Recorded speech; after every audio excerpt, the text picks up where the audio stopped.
Assalamualaikum warahmatullahi wabarakatuh. Perkenalkan, nama saya Ismail Ajin Syombing dari program studi Hukum Kuliah Islam. Nah, di sini saya akan menjelaskan bagaimana gambar dari gerhana matahari. Nah, gerhana matahari terjadi ketika matahari, bulan, dan bumi itu berada pada garis lurus yang sama dalam tata surya. Nah, saya akan memberikan gambarannya. Teman-teman sekalian bisa melihatnya pada gambar berikut. Nah, teman-teman bisa melihatkan bagaimana posisi matahari, bulan, dan bumi itu pada garis lurus yang sama. Nah, oleh sebab itu, dikarenakan bumi, bulan, dan matahari pada garis yang sama, maka terjadilah gerhana matahari. Gerhana matahari itu adalah ketika cahaya matahari tertutupi oleh bulan dan tidak sampai kepada bumi. Nah, disitulah terjadi gerhana matahari. Dan juga gerhana matahari itu ada beberapa bagian. Yang pertama itu, maksudnya sih bukan beberapa bagian, ada jenis-jenisnya. Nah, yang pertama itu gerhana matahari total, yang kedua gerhana matahari sebagian, dan yang ketiga itu gerhana matahari cincin. Nah, Anda bisa melihat pada gambar berikut. Nah, pada gambar pertama gerhana matahari total. Nah, gerhana matahari total ini terjadi ketika bulan dan ketika matahari, bulan, dan bumi berada pada garis yang sama, dan juga bulan ini lebih dekat posisinya ke matahari. Nah, jadi disitulah terjadi gerhana matahari total, yang seluruh cahaya mataharinya tertutupi oleh bulan. Nah, yang kedua itu gerhana matahari sebagian. Gerhana matahari sebagian terjadi ketika matahari, bulan, dan bumi, posisi bulannya tidak pada garis lurus yang sama, agak bergeser sedikit, tidak pada garis lurus yang sama. Itulah terjadi gerhana matahari sebagian. Dan juga yang ketiga gerhana matahari cincin. Nah, gerhana matahari cincin ini sama dengan gerhana matahari bulan, gerhana matahari penuh, tetapi yang membedakannya bulan berada posisinya lebih dekat ke bumi. Kalau dia gerhana matahari total itu, bulan lebih dekat posisinya kepada matahari. Nah, di situ membedakan gerhana matahari total dengan gerhana matahari cincin.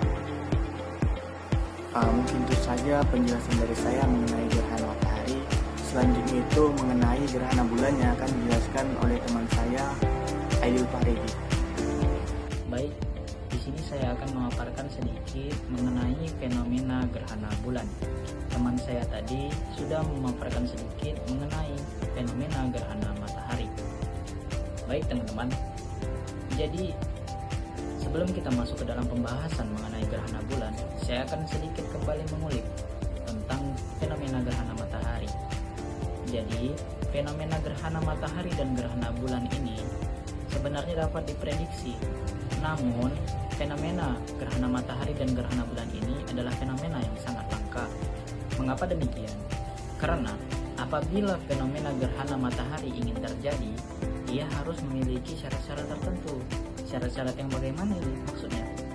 Jadi, ketika fenomena gerhana matahari ingin terjadi, harus ada beberapa orbit bulan ataupun orbit luar angkasa, ya, benda-benda luar angkasa yang harus berdiri sejajar di satu garis yang sama. Jadi ketika gerhana matahari ingin terjadi, maka matahari, bulan, dan bumi ini harus sejajar. Bulan berada di tengah-tengah di antara bumi dan matahari. Ketika ketiga benda ini, ya, planet ini ataupun bulatan ini berada di satu garis yang sama, maka fenomena gerhana matahari dapat terjadi. Kemudian ketika ingin fenomena gerhana bulan juga terjadi, harus ada ketiga benda orbit ini juga, yang mana ketika gerhana bulan ingin terjadi, maka matahari, bumi, dan bulan itu harus berada sejajar. Kalau tadi berbicara tentang gerhana matahari, bulan yang di tengah. Namun ketika berbicara tentang gerhana bulan, bumi yang di tengah. Jadi matahari, bumi, bulan. Bumi menutupi cahaya yang dihasilkan matahari sehingga terjadilah gerhana bulan. Kemudian gerhana bulan ini terbagi menjadi 3 juga. Yang pertama gerhana bulan total, yang kedua gerhana bulan sebagian, dan yang ketiga gerhana bulan penumbra. Maksud gerhana bulan penumbra ini adalah gerhana bulan yang halus, yang sangat halus. Maksudnya cahayanya itu sangat sedikit dibandingkan dengan gerhana sebagian maupun gerhana total. Baik, mungkin cukup sekian yang bisa saya sampaikan. Saya Aidil Fahridi Harahap pamit undur diri. Semoga teman-teman apa yang saya sampaikan dapat menambah wawasan kita. Saya akhiri. Assalamualaikum warahmatullahi wabarakatuh.